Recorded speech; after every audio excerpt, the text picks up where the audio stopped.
Okay, guys, alternate ending. Take 43. With so many movies on the net and TV, it's kinda hard being up and film savvy. Do you catch a show while you're on the go? And how do you know what to keep or what to throw? How do you know what to keep or what to throw? Tune in, tune in, tune in to alternate ending. Tune in, tune in, tune in to alternate ending. Tune in, tune in, tune in to alternate ending. Tune in, tune in, tune in to alternate ending now. Please give a warm welcome to the hosts of Alternate Ending. Welcome to alternating.com, where we're discovering good movies one bad movie at a time. I'm film school dropout Rob Jarasinski. Across from me is our casual moviegoer Carrie Jarasinski, and joining us via Zoom, our critic in residence, Tim Brayton. Let's see, Jurassic Park, or Jurassic World, excuse me. Jurassic World 3, Jurassic Park 6. Yes, a franchise, if you will, is coming back in the theaters. I did. So we realized that we hadn't done top 5 franchises, and we thought that could be a fun discussion. I'm curious by the end of this if any of the Jurassic Parks, with the last one still outstanding, makes our list. But I think I might surprise a few people. A few people were trying to call their shot with me, and well, I think they'll probably mostly be right, but there'll be some surprises, I hope, of things that people may be surprised that I enjoy specific franchises. But first, we made some big changes this last week to Patreon. So we wanted the biggest change, I think, was that you referred to the website as alternateending.com at the start of the episode, which really threw me off, and I was not able to appreciate your intro as I usually do. So it bothered me. It probably threw a lot of people. And if it bothered you viscerally, please write into contact@alternateending.com asking for Rob's immediate removal as the host of the show. This is why I need to have things written down, because what I realized, it was me trying to improv. On my sheet here, I have welcome to pass the popcorn. Oh. And I was like, I got to pivot. And then that's what happens when I try to pivot. I was also completely thrown. And then I was like, well, I'm not going to say anything and call you out. But then Tim did. Well, that's because you have to live with him. And I'm currently not even in the same building as you guys. Fair. I'm here by the internet, which hopefully will soon cease to be the case. I like recording with you guys in person a lot more. But as long as Carrie still has the creeping crud, I don't want to risk catching it. I feel 99% better than I did yesterday. It's the 1% that gets you. I know it. But pretty soon, I'm going to be back Carrie, to myself. contracting COVID wasn't the only huge thing that happened in the last couple of weeks. We made that move on Patreon. Tim, something I learned. Nicely done. Thank you. That was my transition. I've learned that possibly starting a Kickstarter, making a big change in Patreon at the same time is not wise from a productivity perspective. Because there's a lot of nerves, and we've been we shared with patrons, we shared with on the website as well at alternateending.com. We share kind of the impetus for the changes. I know that Tim, you've always wanted to start getting people have been asking you about TV reviews, so we've been wanting to add those types of rewards and those types of features for folks, and so that was one of the big reasons. And then just honestly, we just haven't made many changes to Patreon since we started, so we weren't sure. We realized that we could be extracting a great deal more income from the listeners, and we just wanted to start doing that. You guys are both literally the worst. To say the honest truth, I did just say the honest truth, and it does. That's your truth. You're speaking your truth. My truth is, we did want to find ways that we could offer the more of the content that we know that everybody loves, which is the written content, and then also enabling us to continue what we're really enjoying doing, which is offering a platform for other people to write for their content as well. So in order to continue doing those things, we did need to make adjustments to Patreon. And we had it. Go ahead, Tim. I will say, this is not like an officially, let's set a target and do this. One of the things we talked about doing that I'm a little bummed out didn't happen, we were going to have a thermometer, like one of those money thermometers where like we set goals, but we realized that, we weren't quite sure what we wanted our goals to be per se. But I will say, this is not an official, like, if we make X amount of dollars, I'll do Y. But since we do have this change to Patreon, and you have all very generously decided to give more of yourselves to us, One of the other things that I'd like to do that I haven't done is I would at some point like to do video essays. And the only way that's going to happen is if I'm making like a ton of money from this website. So I don't actually have to work. So think about that. Why don't you? Yeah. Many have, and we didn't have a thermometer, but if we did, we'd be taking alternate ending to the hospital because the temperature would be out of hand. We just can't thank everybody enough for making that change. We had a number of people that I'll go through here shortly. Migrate to new rewards. New people joining. People just decided to upgrade entirely to new levels. So just appreciate everybody. I'm going to go through a few of those, or all the folks actually. So new to Patreon, grabbing that TV tier or our Emmy Award tier is Carlos Moreno de Guerra, Andy as well, joining the Emmy Award circuit. For Palme d'Or, new to Patreon, Christophe Romain just joined. And then Critics' Choice, Johnny Mugwump and Valentine Montanagni joined this month for Patreon. So welcome. The most exotic names. That's the other thing that I love about our Patreons. We have a lot of international. I know. Andy. It's very, very mysterious, very continental. Andy. It's actually. Andy. It makes me think of the Andes Mountains. Yes. Or of Andes Mints. It could be. And then folks who moved up didn't have to. If you were promised a reward to be fulfilled, you were able to continue at your current structure. But we had folks just say, you know what, I'm not comfortable. I'm worried that reward might get snagged. Yes, it might get snagged. So we had people move up, and a ton of people move up. Brennan Klein actually came back as It's Nice to Be Nominated. Emmy Award folks who were already existing at the It's Nice to Nominated category went up to the Emmy Award because they really like the TV. So Brendan McAllister, David, Richard Page grabbed those. Sundance Grand Jury Prize, Zev, Anne Urel, and Julian DeBerry grabbed those. Palme d'Or, Tristan Frayling and Dan Prestwich. And then picking up one of our new reward tiers, a Saturn Award. Contributor Mandy Albert wants to assign Brennan something, I think. I know what it is, too. Right.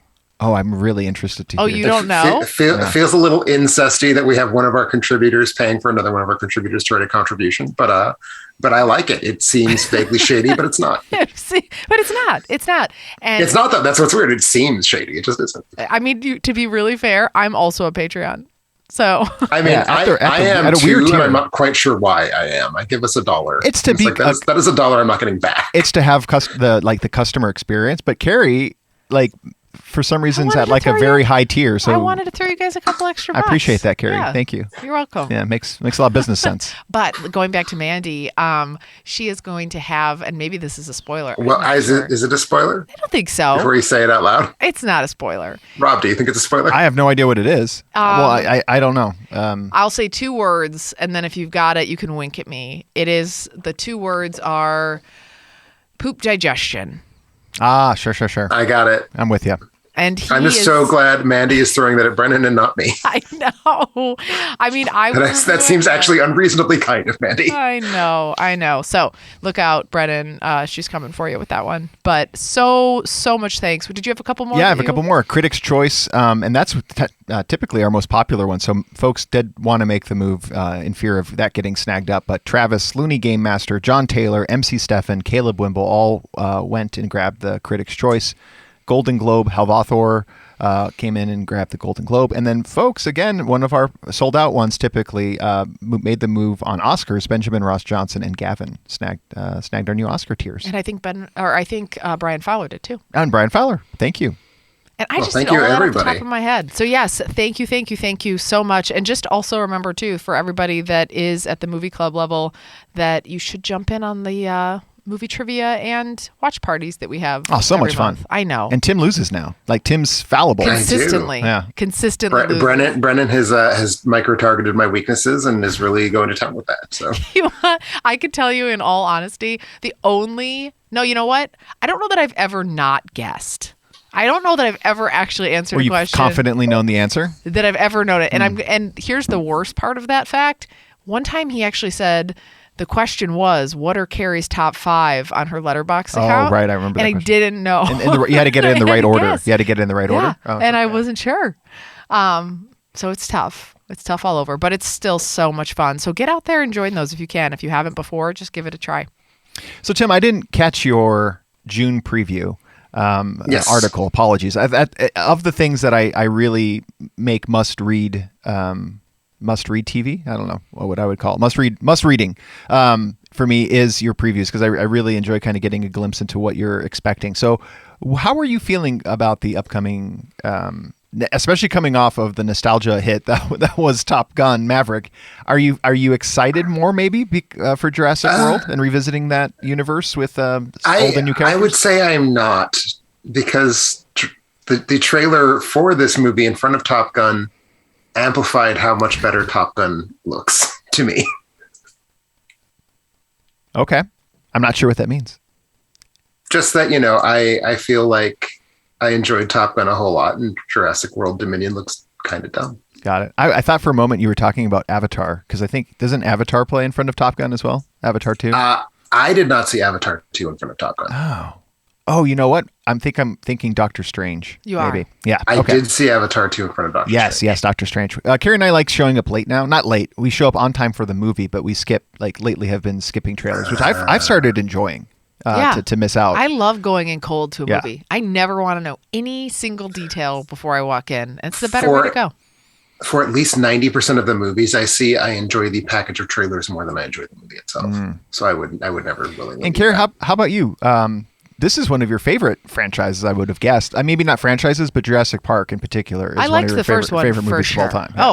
Yeah. Is it? Is it in my top 5? No, it's not in your top 5. Okay, of course But not. To see Alan Grant and the Jeff Goldblum character. Alan Grant passed away, Rob.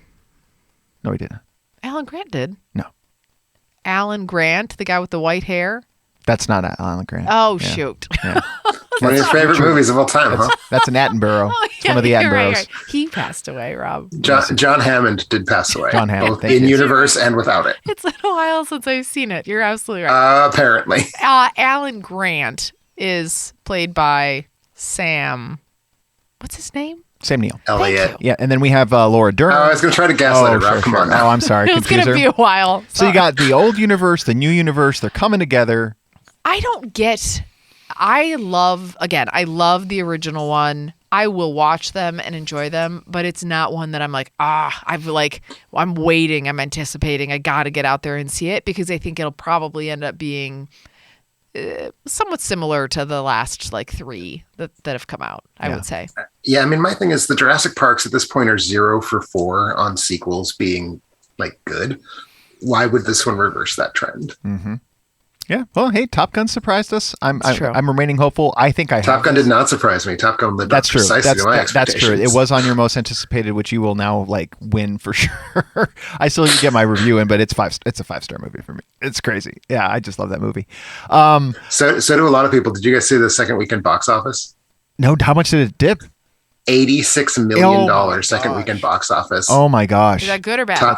It's so good. It's a top incredible. 10 second box office of all time. And I believe the lowest drop in the history of movies that made at least $100 million in their opening weekend. It dropped 32%. It almost made more in its second week than Tom Cruise has ever made any movie before Top Gun. And its first week. Yeah, its first week. Yeah. I just think it was so much word of mouth. Everybody was telling everybody about it. And posting about it on social media. I saw friends that were posting themselves in front of the poster. I'm just regretting not moving it higher up in my box office predictions. I have it in my top 5, and I don't think you two did, right? No, neither of us do. And right now it seems like there's a very clear path for it to be the highest grossing film of the summer. Yeah. And Jurassic Park was the one that I thought would surpass it, to be honest, just because it has more broad appeal. But man, people are showing up multiple times to go see Maverick in the air. I don't know if we would call Top Gun a franchise. Care, as we think about our top 5 franchises, what to you defines a franchise? You guys, I just want to tell you, are so lucky.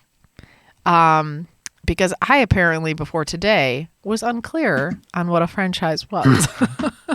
Wow. I already had pre-picked my list in my mind, and I was like, great, I think I will go with Disney.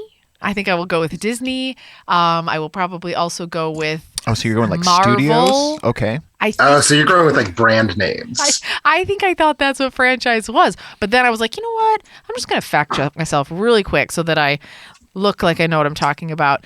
But in fact, that is not what it is. So in fact, I will tell you, a franchise is a film series or movie series, also referred to as a film franchise or movie franchise. It's also a collection of related films in succession that share the same fictional universe or are marketed as a series. Mm-hmm. So what does that I actually agree with every one of those words. What does that actually translate to in terms? Like, what are the guardrails? I need to know guardrails. Okay, here's my guardrails. My criteria for me personally was there has to be 2+ movies.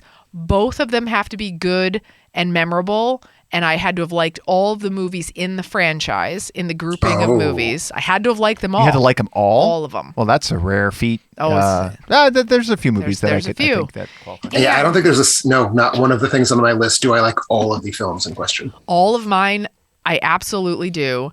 And if you, for my other criteria, if you told me today there was another one coming out, like the next installment of, I'm dropping the kids, I'm like locking them in the basement, I'm doing whatever I have to do to race to go see it. I have to be so excited to see the next installment.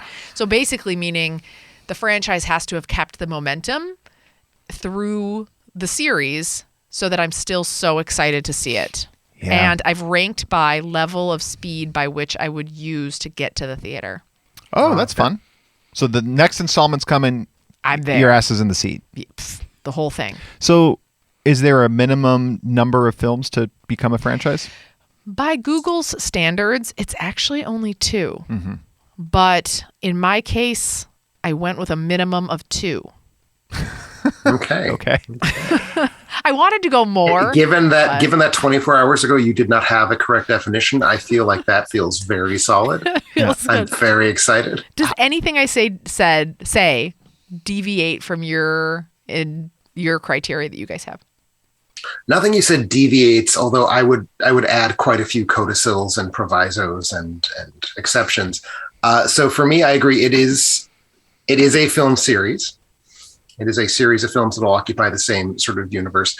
I do think, however, that there has to be a difference between a film series and a film franchise. And that's sort of where I spent some time in my brain, like what distinguishes those two things. Like, no person would say that Before Sunrise, Before Sunset, and Before Midnight constitute a franchise. Oh, interesting. I should hope.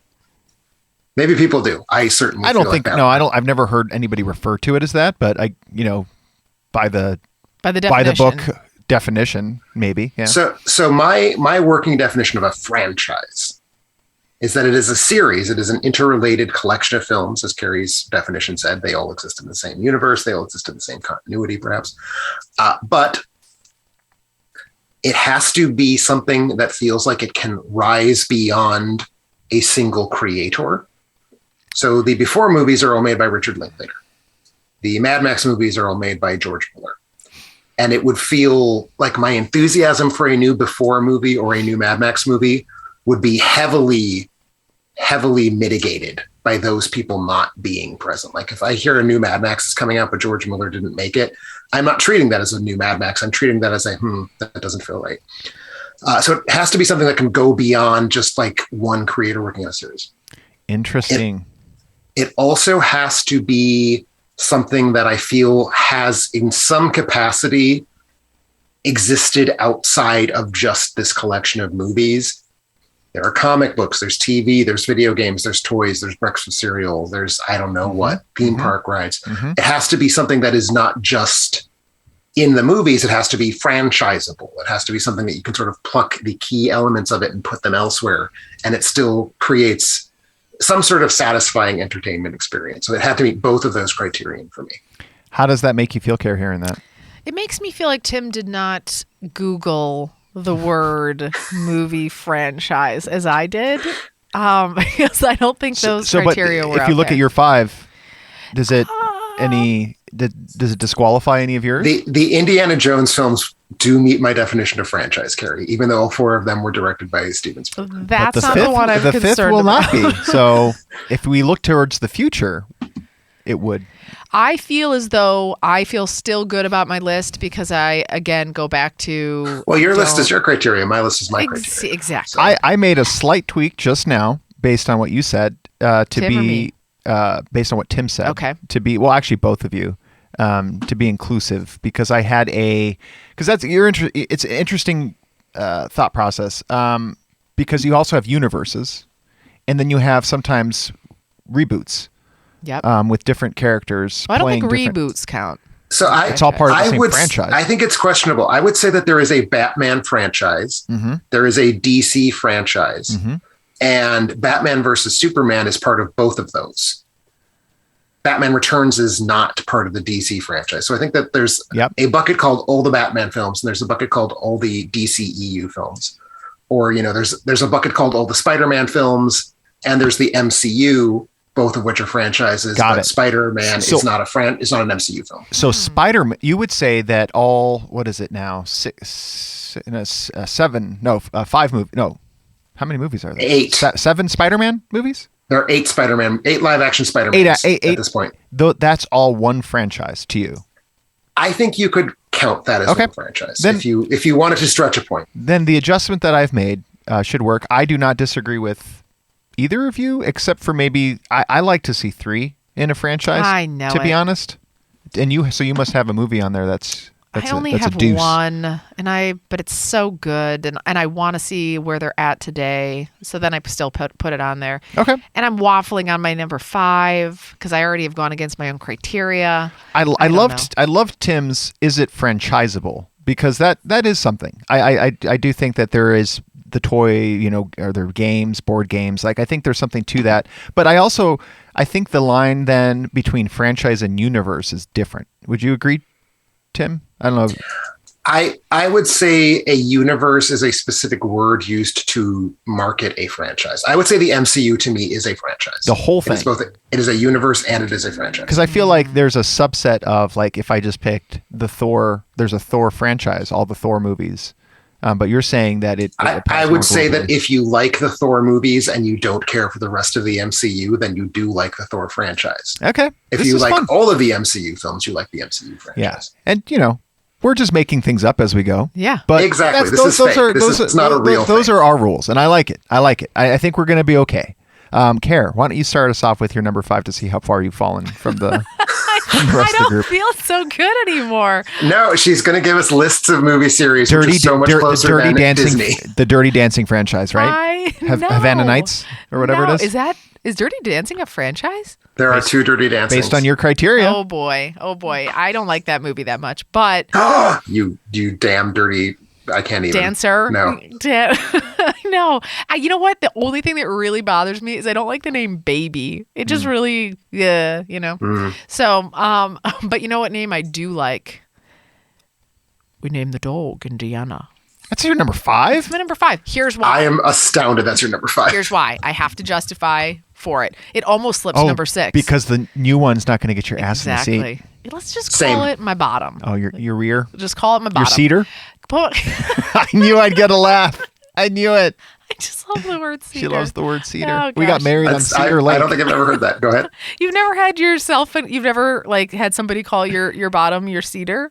No. Oh my gosh. But Rob was about to tell a story about your marriage. Yeah, we got married on Cedar Lake, and that was like we almost couldn't do it because Carrie just couldn't keep a straight face. Yeah, the pastor or whatever was like, "Oh, we're gathered here today on Cedar Lake," and it was like, Wait, Cedar Lake in Northeast Illinois? Red Cedar Lake, I think. Oh, okay. Even better. Yeah. Red Cedar. I know. This was the face you made when we drove up to it. Can you even imagine Red Cedar? It was the best. Again, it was fate. That's why. So you're not getting a red cedar from Indiana Jones 5. I'm not getting a red cedar. So that's the thing. I obviously all 3 get me there. I love it. 4 let me down, but I'd still watch it again. I still liked it. I didn't hate it. And so I absolutely would race to theater. I would absolutely see it, and I would absolutely see it in a theater, and I would be excited to go, but I would go in leery of what I was going to get. Do you know who's directing it? M. Night Shyamalan? James Mangold, director of Logan. And you Ford know I versus love Ferrari. Logan. Yeah, you like both of those I love films. both of those. You love James Mangold. I think maybe it'll be good. Yeah. So that makes me more excited. I had this in close contention with A Quiet Place. Oh, as your number 5? As my number 5. A Quiet Place, obviously, not making it. 3, I would also race to go see. You'd race? I would race. Okay. I mean, pretty fast. I'd Sonder. Is that a word? It's saunter. Saunter. I do that thing. You'd swagger there. Yeah. So but yeah, I ended up going with it because it had to be on my list. But again, there's other ones I think that I might run even faster. Okay. So that's I actually agree with Carrie. A main reason I did not put Indiana Jones on my list is because I'm not actually looking forward to the fifth one, which does call into question, even though I, made the point. Well, it goes beyond Steven Spielberg directing them, but as it turns out, in my heart, it doesn't.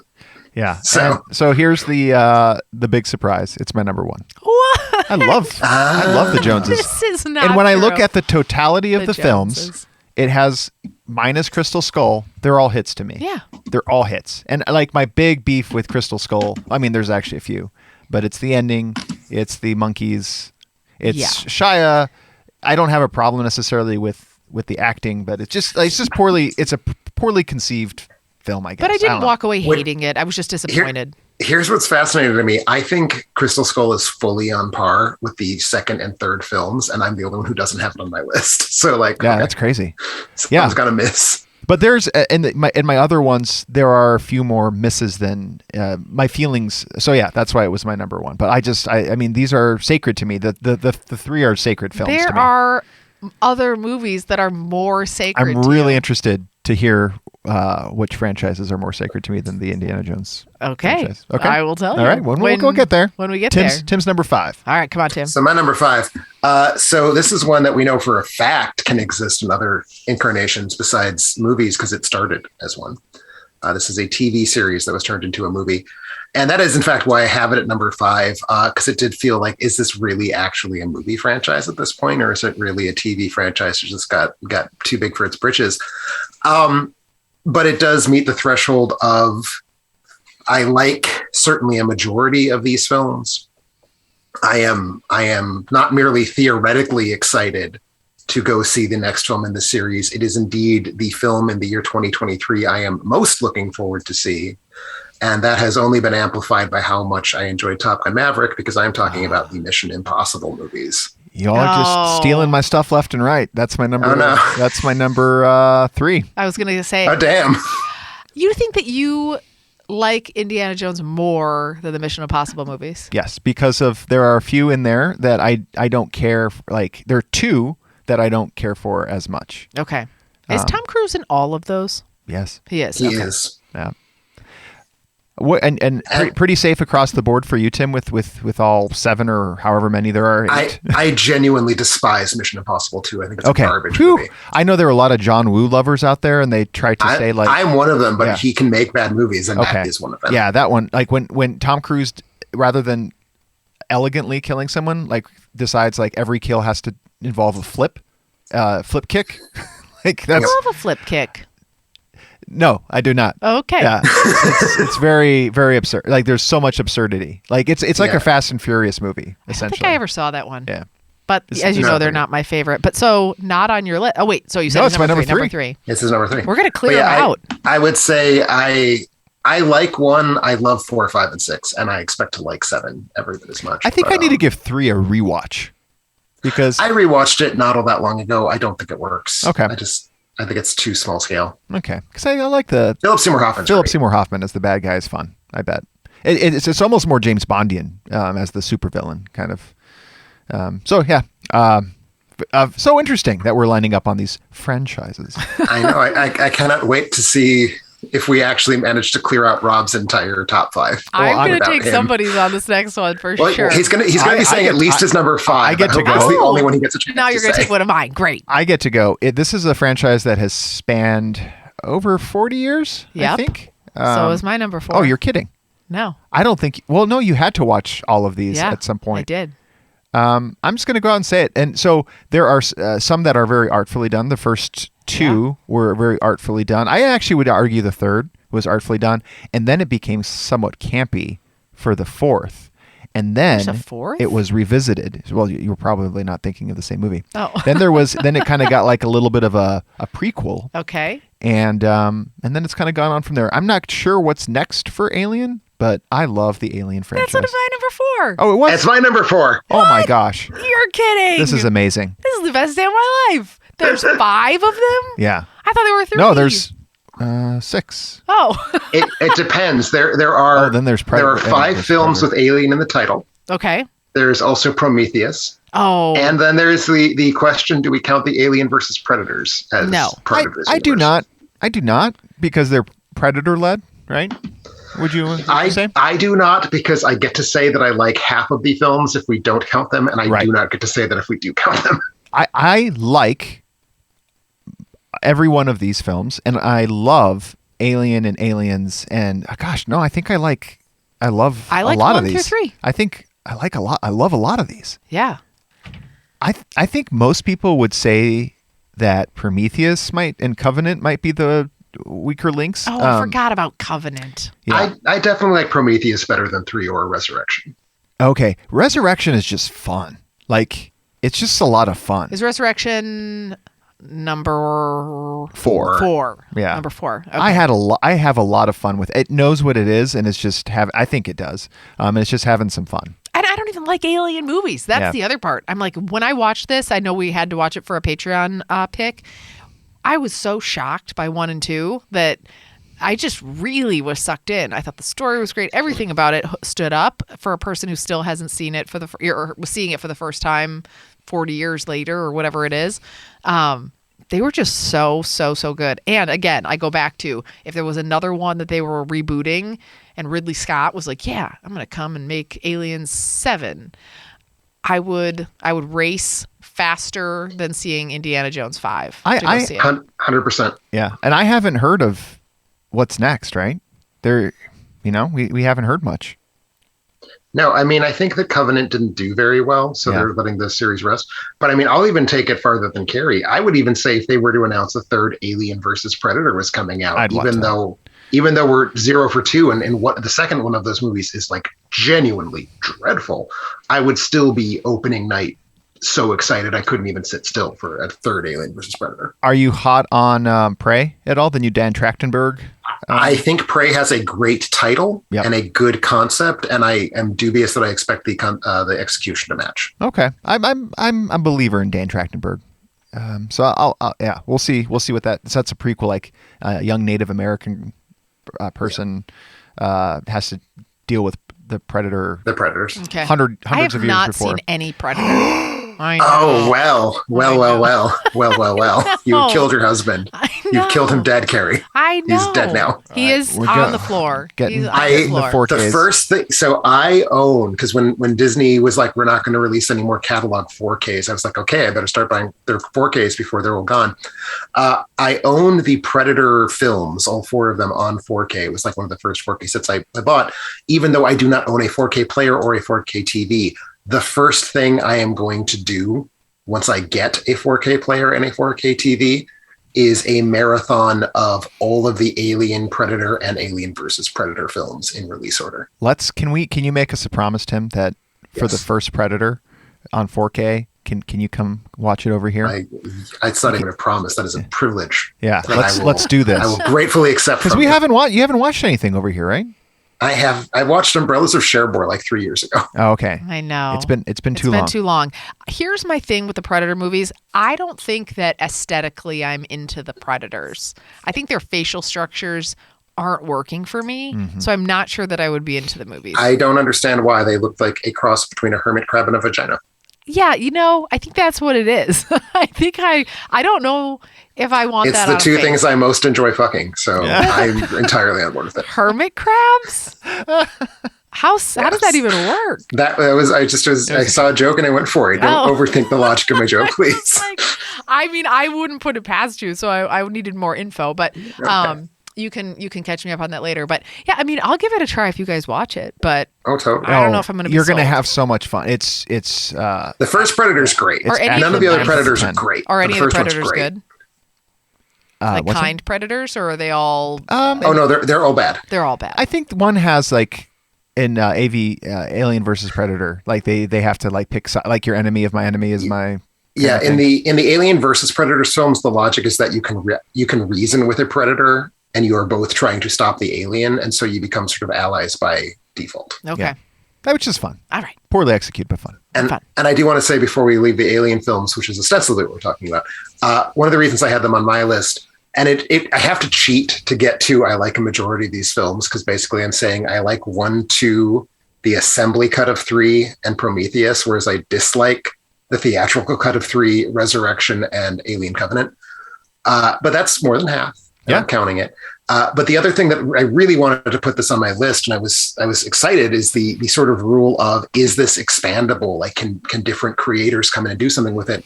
The Alien films kind of became this like laboratory of, let's put directors with extremely distinct visions in charge to make each one of these movies. So those first 4 Alien movies are all remarkably different. There is a Ridley Scott film, there is a James Cameron film, there is a David Fincher film, and there is a Jean-Pierre Jeunet film, and they feel like auteur pieces. And I think that's really super cool that a film built around like the rules of franchising can also allow for that much specific individual creativity changing between each film.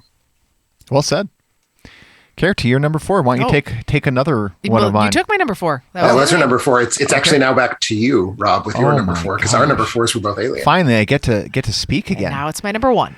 I don't know. I'm curious. Do you have any? Do you have any animated films? Yeah, I do. Okay, then this is going to be it.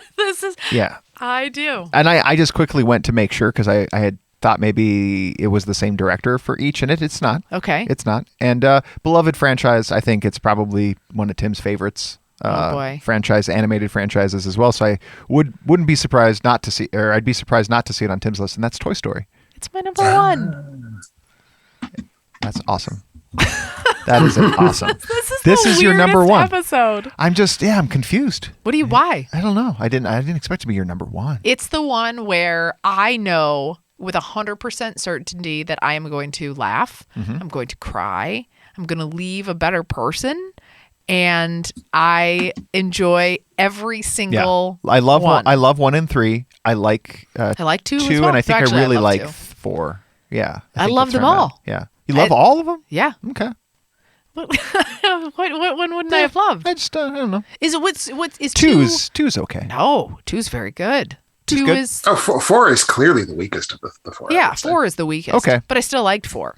So yeah, 4 is what kept it. I don't like 4. 4 is actually what kept it off of my list. Oh, okay. I wasn't sure where you were with that. Okay. I don't like 4. I don't like the like franchisable elements of it. Like there's the half-hour TV specials that have been spun off of Toy Story that I don't care for. So to me, this one is one almost that would be better. Remember, I made my like series franchise distinction. I like this better as a series and less as a franchise. It's sort of where I land with Toy Story. Well, you know, the interesting thing with you saying that is so again, if you tell me that you're just going to give me the progression of these kids and this family and these toys, and that I'm just going to go in this sort of linear timeline as they're getting older and experiencing different things, then I'm all in. However, I am not interested in the Buzz Lightyear movie, which I guess that to me even falls outside of the franchise. It's so tendentiously connected. I don't think it counts even. So, but to your point, doesn't that make it franchisable because they were able to take? No, it's franchisable. I don't like the franchised parts of it. Oh, like they yeah. They lessen its quality. And I don't know that I do either. I mean, because again, I'm not excited about that one. We own Toy Story. We own Toy Story like dolls or materials, lunch I'm boxes. trying to cut back on material things, Yeah, Rob. I see. If I could have a Woody, I would. Well, there's surgery for that these days. So you know what Woody's Woody, the cowboy. Sure. Okay. I know what you mean. So again, you gave me a joke. It was gift wrapped in a beautiful silver plate, and it's like, well, thank you for this joke that you just handed me. I'm not going to not take it. I'm not going to not run with it.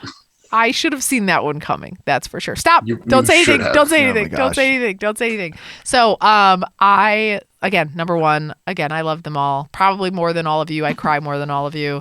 And again, they inspire my life. Oh, I cry pretty hard at 3, man. I don't know. Yeah, that one, I know that one gets you. I'm a little nervous, Tim. What do you have left? Because I feel like we need to head to a break before you spoil my remaining movie. If I'm counting right, we have 6 slots left. We have my top 3. We have Carrie's 2 and 3, and Rob, we have your 2. Mm-hmm. Yeah. What do you think? So maybe this should we do my 3 and then go to break? Yeah, I don't think you're going to take my 2. So I think I certainly don't think either one of you have my number 3. Okay, let's do it. So this is the sort of granddaddy of connected universes, the granddaddy of universes that are merchandised, and sort of it is indeed through marketing that it became a sort of collected thing. To such a degree that I'm not even 100% sure that I know exactly what films I'm thinking about when I talk about the Universal Monsters franchise. Oh, I was hoping you'd say that. But so we have here, once upon a time, there was Dracula, adapted from the stage play, adapted from the book, starring Bela Lugosi. And the same year as Dracula, there was Frankenstein, starring Boris Karloff. Then a couple years later was Bride of Frankenstein, followed by Dracula's Daughter. And these are right now just movies, right? Like Bride of Frankenstein is a sequel to Frankenstein. Dracula's Daughter is a sequel to Dracula. But as the decade passes and Universal makes more and more films set in this kind of late 19th century, very vaguely defined version of Europe, they make a movie called The Wolfman, starring Lon Chaney Jr. as a werewolf. And in making a sequel to The Wolfman, they decide, well, it's about the same time period and about the same part of the world where we last left Frankenstein's monster. I believe he was in an ice cave. I forget which one is which. So they decide, well, how about for our next film, Frankenstein meets the Wolfman? And that was indeed the title of the sequel to The Wolfman, at which point it begins snapping into place as a connected universe and as a franchise. And they run with it, and they make House of Dracula and House of Frankenstein, where they bring all their monsters together. So depending on which films you count or don't count, you have, a dozen-ish films. And they're good. They're fun. They're super cheap by the end. Like, this has become a B-movie franchise for sure by the time the 40s roll around. What are we talking about right now? Universal Monsters. Universal Monsters. I thought you said Monsters, Inc. No, I said the Universal Monsters. And I was like, wow, I saw a different movie than you. This seems I can see where that was throwing you, yes. So wait, Universal Monsters, I've never heard of this. I've never heard of this franchise. I can't help you with that. I'm very sorry. I think you're the only one that's seen these. I guarantee that is not. Google it. Rob, just go ahead and Google it right now. Oh, yeah. Really? I'm very familiar with so the first thing he said was he was hoping I was going to say this. So I thought you were talking about Monsters Inc. I was hoping you would say that too. The entire Universal Monsters crew is in one of your favorite movies, Monster Squad. Like, it's not. Is it still like? How do the rights work? Monster Squad? So that's the thing. Universal doesn't own the rights to any of these. Interesting. Because Frankenstein and Dracula are in the public domain. Right. You can't own the concept of a werewolf. It's a werewolf. You can't own the concept of a mummy. It's a mummy. So the only thing Universal actually owns is the gill man from the Black Lagoon. Okay. And you can also make fishmen. You just can't call them the creature. Interesting. So yeah, these are the classic monsters from... So you're saying this is the run of classic monster movies from 1930 to 1955. That's a great question. So I don't know if it's a Universal film, but I think Tim is specifically talking about the franchise of the Universal monsters. So like within their universe. I'm specifically referring only to films produced by Universal Studios in these buckets. I'm really only specifically referring to the Dracula, Frankenstein, and the Wolfman films, but we can bring in the mummies and the creature from the Black Lagoons. The more the merrier. So I'm referring to movies made exclusively between 1930 and 1955 by Universal Pictures. Okay. I'm less compelled than Monsters, Inc., but if you had to tell me right now of those monsters, which one is your favorite? Who do you choose? Well, my favorite monster is probably the creature from the Black Lagoon. Ooh. But my favorite films are the films in the Frankenstein. Yeah, I was going to guess Frankenstein. Yours is Frankenstein's your favorite? I would have guessed Tim's is Frankenstein. I'm a vampire. I like Wolfman and vampire stuff. Okay. But I think I'm also Frankenstein. I will certainly say Bride of Frankenstein is by far my favorite individual film in this franchise. Yeah. I'll be honest, haven't ever watched a Black Lagoon. You haven't? Oh, they're good. There's only 3 of them, and one of them is good. The other 2 are not. But I have to take a shot at that too. I'm curious if I think the Mummy, maybe with the new resurgence of Tom Cruise, maybe Universal will try to build up that universe again. They for sure will not. Yeah. Is that Wolf? Tom Cruise recently apologized for the existence of that Mummy. So is there not a Wolf movie starring Ryan Gosling still happening? I thought that at one point they were talking about it. I think that's one that they're hoping people forget about. Yeah. Well, one thing I don't want people to forget about is ways to support the show. Yeah? We were just going to let it go. We were just going to let it go. I'm not used to someone like just letting me go with it. Tim and I are trying to be professional today. No, I wanted to thank folks. I mentioned at the top of the show, too, that we made the change with Patreon. I also launched a Kickstarter for the film that I'm working on, Hauntology. And people showed up for that as well, too. We funded within the first 4 days. We've already become the #1 queer horror film of all time on Kickstarter just within those few short days. And on our way to being the #1 queer project, full stop. So that's pretty incredible, and it's in large part thanks to all of you who've gone out. Like a number of folks I've written and thanked personally for believing in the project. So same thing with Amateur Hour coming out on Wednesdays. Appreciate everybody tuning into that and hearing kind of the behind the scenes. Got another episode coming up here soon, and I'm going to be flying out to Ohio for a couple of days. We're going to finish up location scouting, so I'll probably have Parker on. Maybe that'll be the subject matter of our topic for the next episode is locations, and I'll do that either by myself or with Parker while I'm in Ohio. So yeah, I wanted to thank everybody for that because it's truly humbling to get to hit your goal, a 30-day goal within just the first few days. So yeah, it means a lot. Was very, very. I don't want to say I was surprised. Yeah. But I think everything about how this is going is surprising you. Yeah, you know what? That is true. Yeah. That's actually very true. Like, I think the success that you're having in terms of pulling this all together and getting cast and pulling all of the legalities together and building this project because you don't know anything or didn't know anything about what you were doing before is very impressive. Thank you.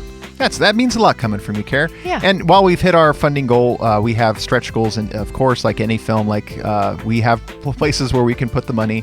Cast in particular, I really want. Can you talk about any of the cast? I cannot. Well, let's see. This comes out. No, we're waiting. We're holding just for a few more days to share a bundle of folks. I won't tell you who. Don't. Can I give Tim a clue? No, do not. I literally can't be part of this conversation. Okay. Hi. I'm debating here. Do we have to put a note on this podcast distancing me from Rob's filmmaking project? We'll stop talking about it now. Let's talk more about Tim's balls.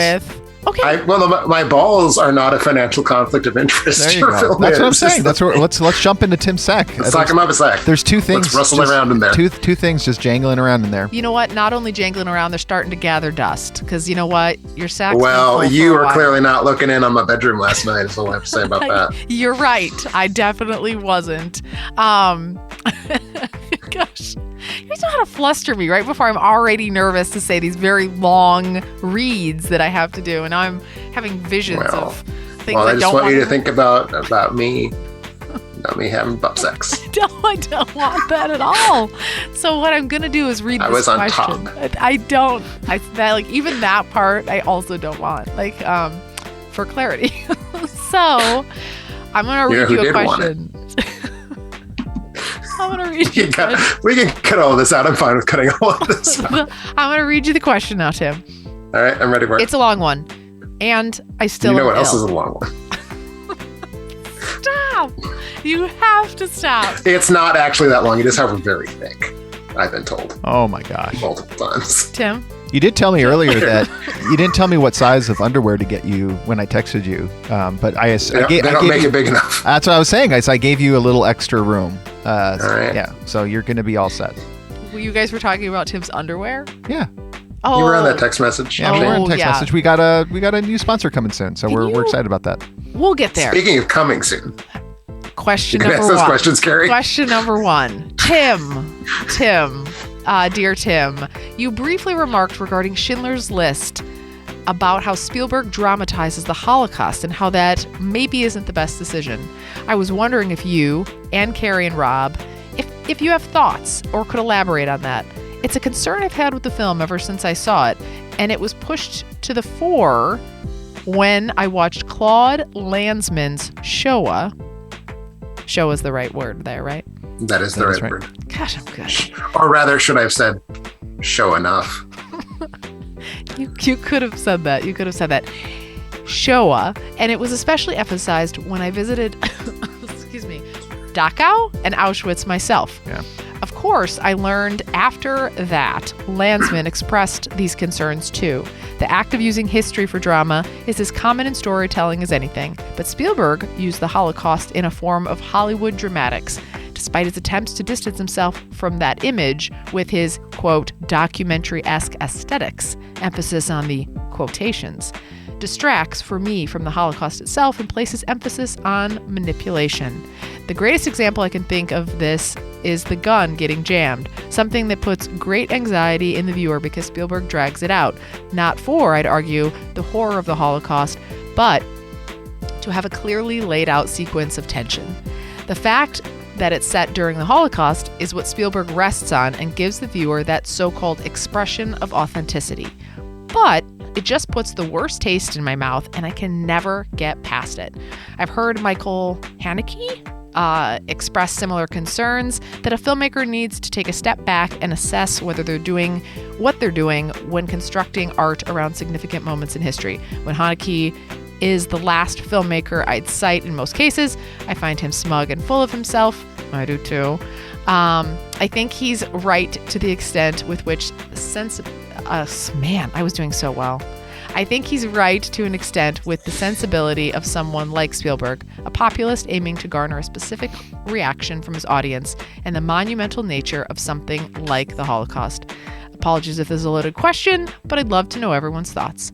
Thanks for the great way. Oh, damn it. Everyone's thoughts? Not mine. Oh, I'm tapping out on this one for sure. I don't even know what I just read. No, I have thoughts. This is from Julian DeBerry, so thanks for your question. Julian. What are your thoughts? I'll start by saying I do have Schindler's List as a 5-star movie. I think it is a great piece of filmmaking that is very emotionally effective. And I'm curious where specifically I said that. Because, I think it's a tough question, like to what degree is Schindler's List a responsible film about the Holocaust? And I think the answer is it's not an especially responsible film about the Holocaust, but I'm not 100% sure that I would say it needs to be a responsible film about the Holocaust. I think I mostly take the view, the minute that you start making moral requirements of artists, you are causing their art to be worse. And every now and then you're going to get something that is just wildly distasteful and clearly indefensible, like, to keep it within the Holocaust example, like Ilsa, She-Wolf of the SS, which is a pornographic thriller set at a concentration camp. Oh my God. And I'm not saying that like it is important for the development of humanity that Ilsa, She-Wolf of the SS continues to exist, but I am concerned with putting limits on what is and is not art, especially from a moral perspective, just because I think that you end up with really bad art when you start having that be a concern. I will also say that I do agree that Michael Haneke is a very smug film style person to a degree that makes it impossible for me to sign off on what he said, just because he is a hypocrite on that point, like a blatant one, I would even say. I have grown very, very unfond of Haneke over the last several years, but it's a tough question because does Schindler's List trivialize the Holocaust? I don't think it does. Like, I think that it is bringing this reality to viewers in the 1990s who might have been content to leave it in the history books, doing it in a fashion that I think is very cinematically literate and good. It's not a good story about the Holocaust. I mean, it's not. Like, it's telling us a fictional version of a true story. But I guess I'd say that I'm okay with that, in that what it is doing is, I think, still very emotionally meaningful. I will also say, God bless Shoah, God bless Claude Lanzmann. I think it is one of the most important documentary projects of the ever. I have always read his take on Schindler's List as being jealousy, like flat out jealousy. Oh, interesting. I agree with everything. Thanks to, I was going to say the same thing, so just kind of a copy paste on that. Rob, anything that you would add? I feel like I need to watch Shoah, but I think Shoah's great. It's a 9-hour film. To your point, about the Holocaust. Tim, like, I don't go into cinema that is based on real world events thinking that they've nailed everything. I mean, it's a commercial project, and as artistic as everybody wants to be, or faithful to what happened in history. There are story elements and beats that is required of a film from a narrative perspective to kind of keep the audience. And then there's a financial aspect. And I'm not saying that specifically for Schindler's List that Spielberg is doing certain things. I mean, so Spielberg is doing things artistically to create a reaction. And that's the artistic liberty, I guess. But yeah, does it invalidate the film or make it, I'll go watch a documentary, I guess, if I'm looking for the facts of what happened. And there's also actually one other thing I do want to say. To the question of whether Spielberg is manipulating us into having response about the Holocaust, I think he is. Yeah. I think that every filmmaker manipulates us, and I find it fine when someone does it transparently the way Spielberg does, because he's being transparent about it. I actually get somewhat more concerned by filmmakers who act like they're not trying to manipulate us because they're creating like really sober-minded documentaries that are still presenting a slanted view. So as far as manipulation goes, I think he's not asking us to side with the Nazis, and that's really the only form of manipulation that I would be involved by. Yes, and to your, I can't believe I'm going to say this, but just like Orson Welles, Tim, right? It's a magic trick, right? That's the fundamental act of filmmaking, and that one that you made us watch. F for Fake. F for Fake. Yeah. Oh, yeah, that classic. It is classic. Great picture. Top 100 picture. Clearly, it's stuck with me that concept that what you're seeing is just like it's all it's all an illusion. You want to know what also is an illusion? What's that? This next question. All right. And thank you, Julian. I bet it's not an illusion. I bet not at all. Yes, thank you, Julian. Lot to chew on. You're just bringing two random things together. I did do that, didn't I? Did it feel like it flowed though? I want to know why it's the next thing is an illusion. I think I could host this podcast. You could maybe. Probably. Yeah. Okay. This question comes. Well, let me just quickly challenge you, Carrie. What is the name of our website? Welcome to alternateending.com. You could host this podcast. Damn it! It's just because I would never want the job. That's why I had to fail there. Okay. This one I'm really excited about. You guys will have answers, and interestingly, you're not going to expect I have an answer to this one too. So this question comes from Travis Neely, and his question is: quick draw ranking. What are your 5 favorite Zelda games and 5 favorite Mario games? I'm going to start. And I've got it ranked already. You didn't give me a chance to prepare for this, Carrie. I know. Because I want to be more prepared. Okay, well, you give your list first then, because I got to fucking think about this. Are you going to copy paste on mine too? I have no idea. Okay, let me start with Mario. Here it goes. It goes 1, Mario Kart, 3, 2. For Mario. Is that in reverse order or in forward order? In forward order. So one is the best. There are more Marios, but that's fine. One is the best of the ones I've played. Mm-hmm. It goes 1, Kart, 3, 2. Would you agree with that ranking? Well, I'm not even sure if I would rank the Mario Karts because, like, do we say that any game with Mario in the title is a Mario game, or do we say that only the spin-off? Like, could we have the Mario Karts? We have the Paper Marios. Yeah. I don't rank any Paper Mario. There's Wario. There's the Wario games. So gosh. I am going to say only the, as it were, mainline Super Mario games. Okay. I am going to go with good golly Moses. And this is off the top of my head, and this is we won't I hold want you to clarify that this is not a definitive ranking. This is a ranking I feel comfortable with in this moment.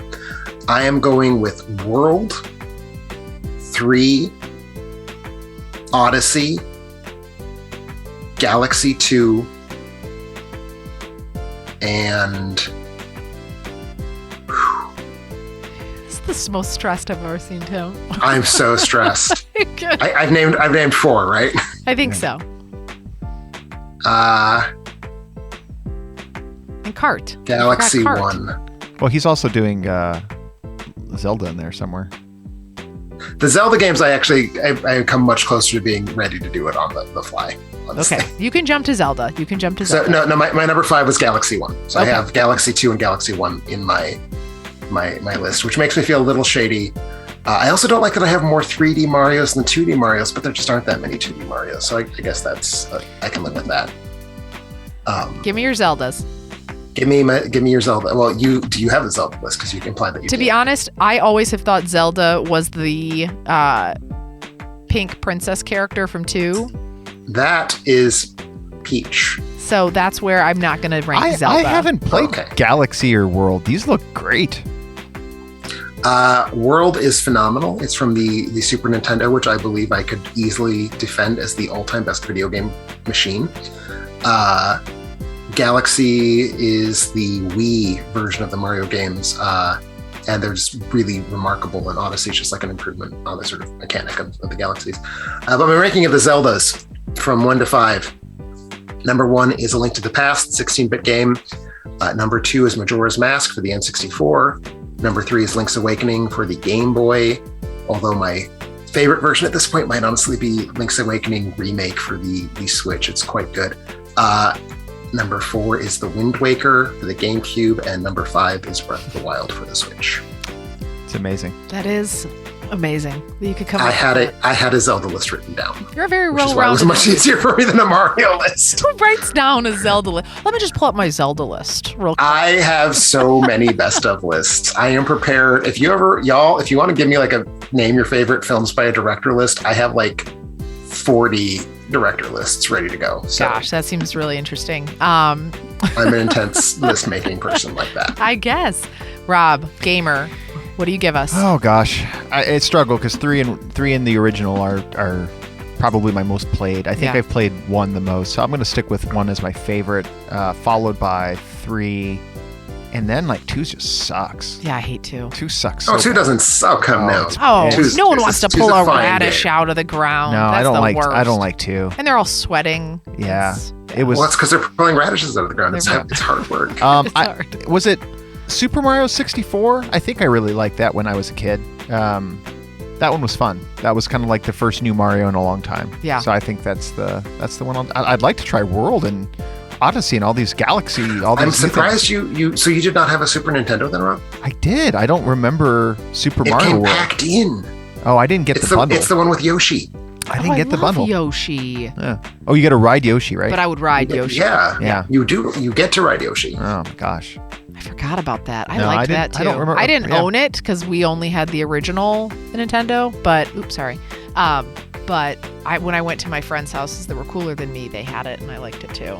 So, thank you, Travis, for your question. Rob, do you have a Zelda ranking? No. I haven't played a Zelda game. I'm sorry. He also thinks it's the Little Pink Princess Peach. RPGs are tough. Losers. I know.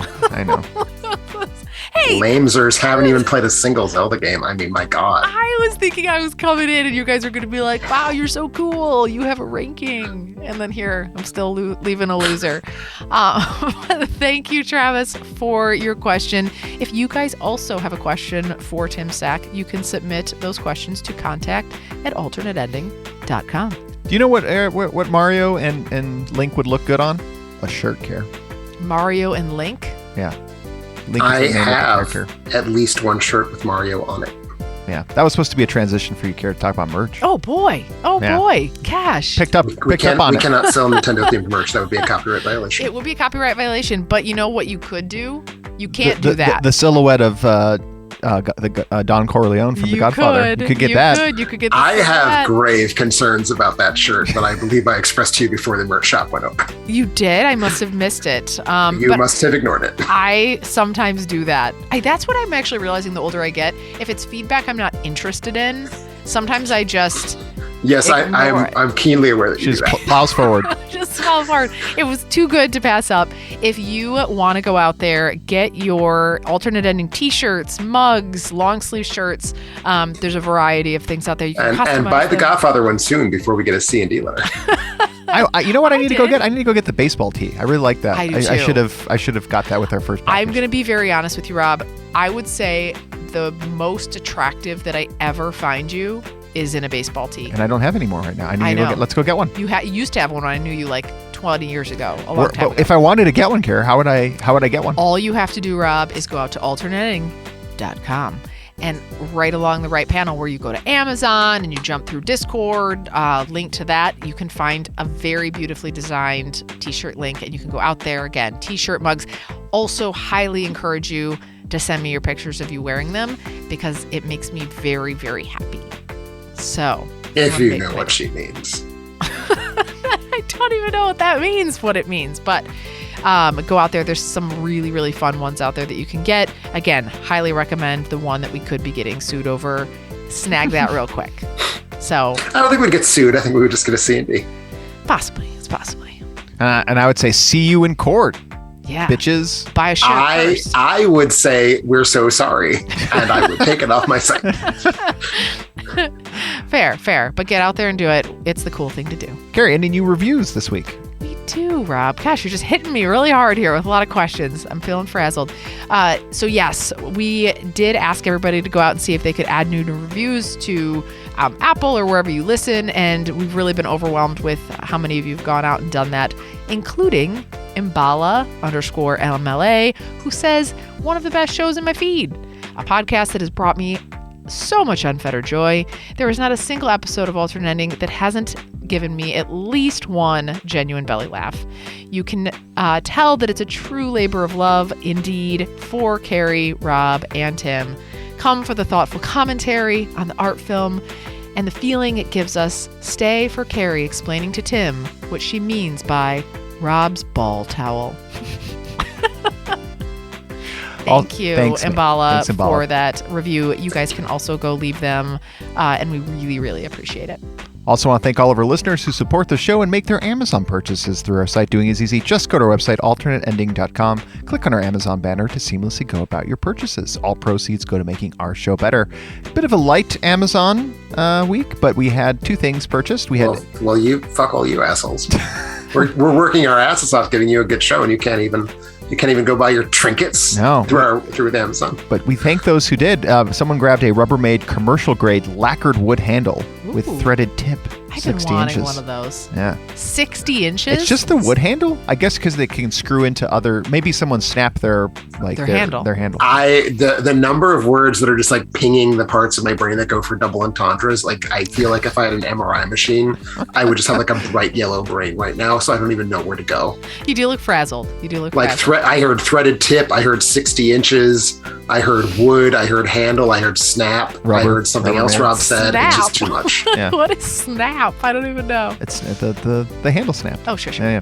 Also had some home improvement items. Someone grabbed 100-watt equivalent LED light bulbs. A pack of 6. 11,000 hours of life. You have to get LEDs. You got to do it. They last forever. Well, when we get back, our top 5, the remaining of our top 5 franchises.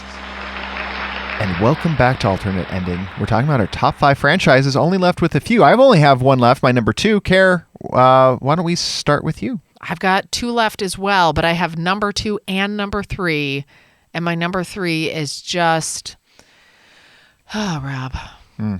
If I could see a third, it would be both tragic and sad because it would likely be a funeral. Sure. But it'd be nice because it would make it a franchise then, if it had the third.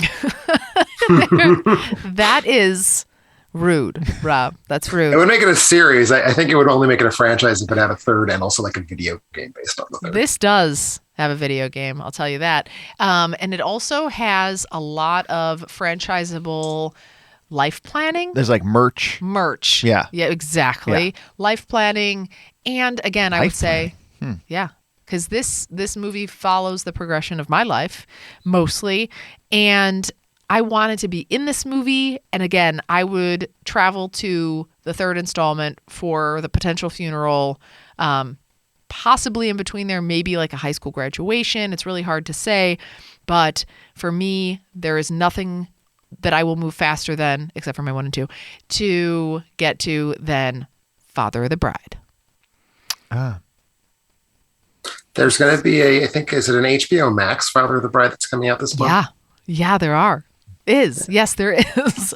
Actually, there's more than this because there's also, depending on how generously you're going to define franchise, there's also 2 original Fathers of the Bride from the 50s. Oh, sure. Exactly. So yeah, franchisable. So there's at least 5 films in 3 different continuities. So I think we can let you have this. Holy moly, Tim! I'm loving you. I do love now. the Father of the Bride series. Yeah, it's good stuff. Yeah, and how much? So you've gone from the wedding, all of that. You wanted to have Steve Martin as your dad, grandfather of the bride. Yes, that's what it's going to be. He's already a grandfather in the second one. But then she's getting married. She's getting married. The granddaughter's getting married. Oh, yeah. So I'm hoping that's before Steve Martin dies. I was thinking maybe No, dark. I mean, statistically, either Diane Keaton or Steve Martin. There will come a day when Steve Martin is dead. Yeah. Whether any of us are alive to see it, it will happen. He is not an immortal. I like his new show, by the way. Murders in the Building. Good stuff. Oh, really? It's based on a podcast, or they run a podcast. Anyway, I love Steve Martin. Again, I wanted to play basketball in that driveway, in that house. I wanted to be there. You wanted sneakers for your wedding. I did want sneakers for a wedding. I don't like shoes. You know that. I don't like high heels. I just either flip-flops or sneakers is all where it's at. I just wanted to be a part of this. And I had a crush on the guy that she ended up with, whatever his name is. Do you know who he is? I don't remember his name. Oh, gosh. He had those nice eyes. I think he's also in Adventures in Babysitting. He was kind of the dreamy guy. Yeah, he was. He's very cute. So, yeah, that's what I chose. Because if I could go to that next stage of life, I would be there in a snip snap, if you know what I'm saying. Okay. I don't know what you're saying. I don't either. No. It's very confusing. So, yes, this is not on your list. Let's see. His name is George Newbern. Brian McKenzie was Brian McKenzie. Yeah. One time somebody also said that I looked like her about 15 years ago. The girl with the curly hair. Technically, there are 3. There's Father of the Bride Part 3-ish. Okay. It's a short. Yeah. This is getting better and better. I was a little worried about just the 2, but now I know I meant those ones from the 50s and the shorts. There's like 7 of them in this franchise, and I think it's one of the best that is out there. Makes sense. There's a lot of voice work now as Superman and Clark Kent. Brian McKenzie? George Newbern is his actual name. Sorry. Yeah, interesting stuff. Yeah. I wonder how he's aging. I bet well. It's all right. Oh, you can see him? Yeah. Oh, looks all right. good. You go on to yours, or Tim, you go on to yours, and then I'm going to go Google his face. I feel like mine is going to be a huge letdown because unlike a series of romantic comedies that produced 2 entries in the 1990s, mine is at this point nearing its 70th anniversary and has produced like 30 plus entries. And when I was assembling this, I was trying to come up with what are good franchises that don't feel like series. And then I stumbled across this one only when I realized that I was being very, very, very Anglo-centric. And I realized, but there's a whole world. And the world has produced some wonderful franchises, including not the longest running series in Japanese cinema history, but probably the one that is most beloved to the most people around the globe. And that is the franchise built around everyone's favorite skyscraper-sized dinosaur, Godzilla. I like it. Yeah. And we've talked about this before. We've talked about this before, and you have the wrong opinion. Remember that. What is the wrong opinion on Godzilla? That you prefer Godzilla to the large to the monkey. There are, in terms of franchises, there's like 33 Godzilla films, and there's like 5 King Kong films. King Kong, that's what I meant. But yes. When we were talking about if they went head to head, who are you rooting for? You King chose Kong or Godzilla. I am rooting for Godzilla, absolutely. And I just can't get behind that. I don't know. I am, however, more to the point, not even talking about those American pictures. I'm talking about, they're part of it. They're officially part of the Godzilla franchise. Both the good American film from 2014, the terrible American film from 1998. But more importantly, there's just dozens of Godzilla films from 1954 onward in Japan itself. And he is a man in a suit. He is not a CGI effect like he was in that Godzilla versus Kong movie that you're talking about, Carrie. God, and I like the man in a suit. That was a piece of crap film. But overall, it gives you lots of pleasure.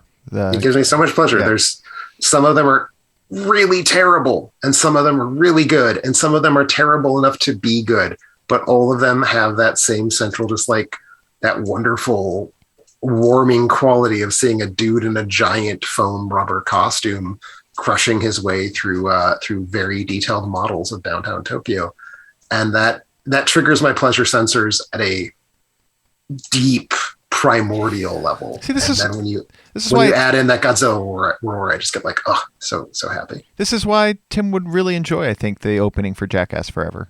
Oh, absolutely. Yeah, just watch that, Tim. Just watch the opening of Jackass Forever. You'll get your kicks. You'll get your kicks, yeah. Or I could watch a Godzilla movie and get my kicks that way. It's very similar to what you're describing.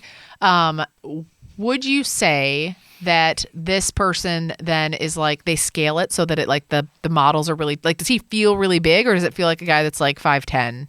They did a pretty good job for the most part. Sometimes in the bad ones, you can tell that he's a 5'10" guy, but in the good ones, you feel like he's a giant monster. Okay. Nice. So no monsters left with for your last one, Care? Is it up to me? Yeah, okay. back to you. I'm back to my number 2, and here's why I'm going to tell you why you're wrong, Tim. Because this series of it's not a series, actually. I don't know why I said series of movies. It's a franchise of movies. This franchise of movies is, gosh, I mean, again, it applies like a mirror image to my own life. And I was so entranced by this entire franchise the entire time. I need to know more. Where I've been left off the last time is where I'm at in my life now. And I need to know how to resolve it by a fourth scenario. Like, oh my gosh, Tim, you're getting the one that you said is disqualified. I know what Carrie's saying. I refuse to believe Carrie likes these movies that much. I absolutely she really do. Does, yeah. I really do. I have at number 2 the Before Sunrise series. Franchise. God damn it. Sorry. Gosh damn it. Before Sunrise franchise, which absolutely qualifies, and I absolutely need to know where this is going. I need to know how they're going to resolve it. I need to know how they're going to move forward with their lives. I love spending time with these lovely people, and I love experiencing life with them, and I love the magic of it, and it feels like reality. It feels so real, and I love it, and I would not even saunter, not even run. I would sprint, and I'm not very fast, but I would drive a truck over toddlers to see the 4th movie in the series. So why is this not on your list? Because it's not a franchise. Oh, for sure it is. It's everybody. Is there a before themed flume ride at a theme park? Do you know the number of? Can you go out and buy Jesse and themed like action figures? Yeah, I think you cannot. Yeah, I think you can. Well, I was going to ask about Godzilla action figures, but I think there are Godzilla action figures. Are you fucking kidding? That's what I'm saying. I stopped myself, but I'll tell you what. There's about 90% of people that watched the last one and were like, you know what? Maybe I should go to therapy because of that movie. So it propelled people. I don't even think it's a go to therapy movie. I think it's maybe I should divorce my terrible husband movie. Oh, he wasn't terrible. They can work He's through not it. They're good. going to work He's through not it. good. You don't think so? No, I don't know. Yeah, it doesn't I seem will like say, a good guy. Yeah, it does not seem like a good guy. What did he do? I'm trying to remember. He's just mean. He's just a meanie. Oh, yeah. See, I don't like meanies. But at the same time, I see why. I mean, they're good characters. They're very richly etched. For what it's worth, this is year 9. Like, this is the year we're due. And that's what I was going to just check. Yeah. I've not heard a word about them having shot one. Do you remember how far in advance we got notice that they were working on the other ones? Midnight was sort of late in the game. Like, we didn't find out until it was in the can. But I think we found out I think it was literally we found out the day they wrapped, and they were like, "Guess what? We just wrapped production on." So it was several months to a full year before it premiered. So I think at this point, the odds are not looking good for it coming out in 2023. And I am concerned we do have to live with it being a trilogy, which will bum me out. No, it ended on such a cliffhanger. I need to know. We'll make our own. We'll make one. Well, one series, and with my number 2 remaining, that is going to keep on going. It's going to keep the one franchise that's going to keep going. Yeah, a lot of people thought I was going to do something MCU, and why not, right? Like, I'm a Marvel person. Mm-hmm. Makes sense. I'm not much of a DC person. So it probably is going to be surprising that when I think about the franchises that I like the most, when I look at all of the wealth of comic book movies that are out there, my favorite franchise is actually Batman. Oh, that's true. Yeah, it really is. Yeah. And I originally just had the Nolan trilogy until Tim kind of clarified, saying that for Tim's qualifications, it would be, like different auteurs bringing different flavors. And I got to say, like, that's obviously true with Batman. And we've seen different versions, and I've liked something about each one. Who's your favorite? As much as which ones are my favorite? Yeah, right now on the spot. The Nolan ones. No, but who's your favorite Batman? Who is my favorite Batman? Yeah. Probably Michael Keaton. Really? Yeah. Unexpected. I thought you were going to say Christian Bale. Best looking, yeah. Just really like Christian Bale. I know you do. Yeah. I'm not standing for this Adam West erasure, I gotta say. Yeah. But no, so yeah, the Batman series, even in its low points with the series, yes, tell us more. Franchise, it's low to the Schumacher level of silliness that we got with. It was fun. It was still fun. I still had a good time with them, even though they were absurd. And then the resurgence with Nolan, and then now to this new Brave New World with Pattinson, which is probably could be my like on the lower end for me. You picked this over Iron Man, yeah, or Spider-Man, yeah. Okay, I think you gotta grapple with that a little bit. I think the Batman certainly have a higher hit rate than the Spider-Man. 100%. That's what I'm going with, and franchisability or whatever. Like, my gosh, Batman was. Oh my God! Yeah. If you can get toys of it in a Happy Meal, it's a franchise. Yeah. Full stop. Yeah. Yeah, I got an Ethan Hawke in my last Happy Meal, so I mean, makes sense. But it would have made me happy too. I'm so surprised. This has been a weird episode. We still got one more with Tim. We still got one more. I kind of thought it was going to show up on somebody's, and I kind of thought it was going to show up on Rob's. So I don't know what to do with that. To me, when I think of the word franchise, this is what I think of. Like, it is the first thing that leaps to my mind as an ongoing series that has passed through many, many creative hands, many phases across the decades, remains extraordinarily popular with audiences, is increasingly becoming popular with critics, goes through phases. Carrie, when you were talking about a series that drifted into camp, I briefly thought this is what you were talking about, but I couldn't make the math work because it did. It had an entire second phase with an actor who was basically the camp version of this character. And I am referring to everyone's favorite British super spy, James Bond, Agent 007 in Her Majesty's Secret Service. Of course. I think that qualifies. No, but you don't say. Yeah. Do you think it qualifies? I think I've seen an action figure or two of James Bond. So there's a video game here and there. Yes. Probably breakfast cereal. And your favorite is watches. The oldest. Your favorite is like the original, right? My favorite is Sean Connery. Oh. My favorite movie is Sean Connery is the original. So I don't know why you would like that. He is. Who was the guy that came after him? Roger Moore, the campy one that I was talking about. I'm messing up who the Bonds are. James Bond is the gentleman who wears a tuxedo and shoots a gun. No. He also drives cars. Daniel Craig was recently him. Craig. I mean, I like watching these. I like the Timothy Dalton ones. To be honest, yes. Quite a bit. And Pierce Brosnan, obviously. And I'm more of the modern side. Interesting, Tim. I realize I left it off my list. I probably should have considered this more. Is the Bourne series kind of makes me think too, our Bourne franchise. Do you have a lot of to me, the Bourne series is a series. The James Bond franchise is a franchise. Got it. Interesting picks. This has been, again, one of the weirder, overlappy episodes that we've had in a long time. You know what else I should have had on my list? That I'm not seeing, because I'm not seeing it on the audience list either, is A Nightmare on Elm Street. Love those Nightmare on Elm Streets. I'll take them all, especially when Freddy and Jason go at it. You do love Freddy. I do love Freddy. But let's check in with our audience to see what their picks were. Every week we ask you some of your top 5 picks. Based on those submissions, here were the audience's top 5. Tied for number 5. Interesting contrast. We have Child's Play. Oh yeah, which is a fun series. I have never seen franchise. A single Chucky. Gosh darn it! I think that every one of the films, but the third, has at least something going on that is worth it. I still haven't seen any of the TV show. Wait, is the third where they go off to he goes to military camp? Yes. God damn it! I love that one because I wanted to go to. It made me want to go to military camp so I could play the red versus blue game. And then so there you go. Every one of them has something that's good about it. There you go. Yes. And then tied with Child's Play is Mission Impossible. Right. So a little bit of lining up there. Tied at number 4, The Stars, the Star Trek, and Star Wars. Of course, they're tied at number 4. How is I thought about both of those. How is Star Trek a option? It's a franchise. Isn't it just a TV show? Oh my god. There are 13 Star Trek motion pictures, including Star Trek the motion picture. That's fair then. That's a fair pick. And it's the odd ones that are good, right?